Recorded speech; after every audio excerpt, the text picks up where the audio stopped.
Okay, so if you missed our class where we worked on the sphere, this is to help you make up those points because this is an assignment. So on Monday or Tuesday, we made a value scale. And then today we're making a sphere showing all those values in it. So to do that, you're going to need your value scale. If you don't have it, just get whatever paper you have, a pencil, and something to trace that's like a circle shape. So I have a coffee cup. So go ahead and pause this video and go get those things. Okay, next up, we're going to put down whatever our object is to trace, and I'm going to trace around it. Now we're not really, whoops, I slid around there. We're not worried about making a perfect circle because this isn't about drawing circles, it's about making values. So there we go. There's my circle. Okay, looks very flat right now. Looks very much like a circle, and I want to make a sphere. So the next step, and you can pause this while you make your circle. Then I'm going to come in and I'm going to draw an arrow on the right side. I'm going to say my light's coming from the right. And I would suggest you do it the same as me just so you can follow along easy. So make an arrow saying, okay, this is my light. This is my little sun here, okay, coming that way. And then because my light's on the right side, my shadow's going to fall on the left. It's going to fall pretty flat on the bottom, but then because it's a sphere, because it's a circle, it's going to kind of round. So it's like a roundish oval or something. There's my shadow. Pause and get the arrow and the shadow drawn. All right, next step is I'm going to ignore my shadow for a bit and I'm going to start shading in my circle. I'm actually going to kind of lightly, and I'm doing it darker on the video, but I'm going to kind of lightly draw a real skinny crescent moon shape in here. What I'm doing is I'm planning out where my darkest value is going to be. So you can see the crescent moon shape. So go ahead and pause and make that crescent moon shape. Okay, my next step is to put that darkest value in. So I'm looking to get, a 1 or a 2 value in there. Okay, that's what this is. So you're going to want to take some time to fill that all in.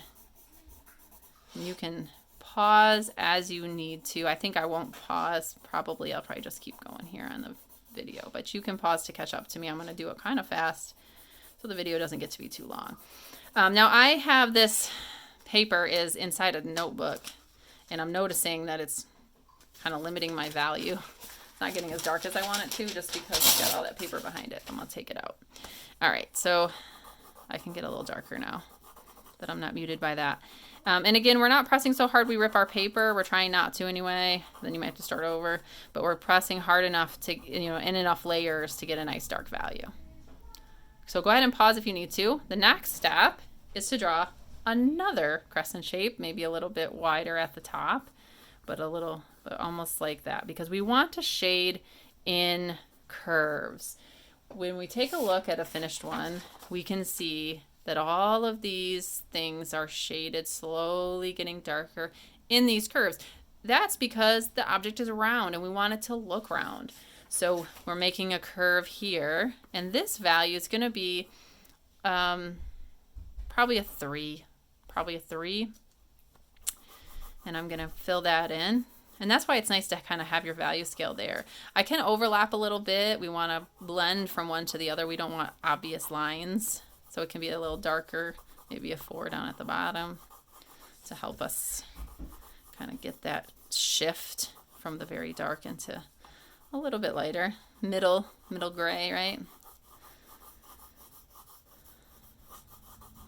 And I'm not worrying too much about all these lines because I'm going to smooth it out in a minute.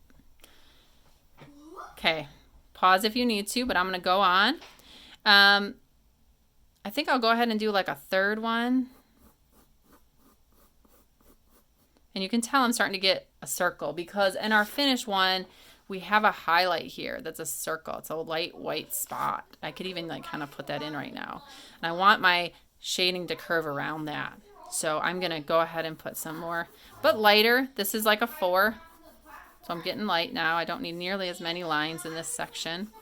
Sorry, my house is noisy. I should have shut the door. Pause as you need to. Okay, now to get a 5 in this area, I want very little pencil, okay? Very little pencil. So I'm really just going to put a few lines in here. I'm pushing real light. That's one of the tricks. A lot of times students just press naturally very hard, so try to think to press real light in that area and just put some lines in there. Now it looks very liney, right? But if I take my Kleenex and I just sort of begin to blend it, I don't want to blend it this way. Okay, no, I want those curves. Those curves are important to making it look three-dimensional. So I'm going to do that all along here. And I'm going to basically work from the highlight down to the darkest value. And then I'm going to work back because I really want it to go smoothly from dark into light. So again, you can pause as you need to. And I'm going to work back up, bringing some more with me. If my highlight disappears, I can always erase it back out. And if I get pencil around the edges, I can always erase that out. It's really easy to get that graphite outside the circle. Now it looks pretty good, but obviously this one looks better. What's the difference? Just having a shadow. That shadow really makes a huge difference in making it look three-dimensional. So the next thing I'm going to do is just begin to put really dark value close to my circle to get this shadow and really get that to pop out. So even though I said this was like a 1, make sure you definitely have a 1 in here because we want it to really kind of pop out. But again, try not to rip your paper. You can always build it up in layers. I know, I'm sorry, the camera's like moving as I move. But you can see now it's really beginning to pop out. And I might have a little bit less over here than that, and I can smooth that out as well and begin to get this shadow that pops out. Pause it until you are caught up because the next thing I want to talk about is how to turn this in. So if you were in class, we actually turned it in by just showing it to me. If you were not in class, you need to turn this in somehow to me. So you're going to want to either use your Chromebook to take a picture of it, just hold it up to your camera, snap a picture, just make sure I can see the sphere and the shadow. I don't need to see the value scale probably. Or you can use your phone to snap a picture, email that picture to yourself, and upload it in Google Classroom. I will add a file to this called How to Attach a File. Watch that video if you don't know how.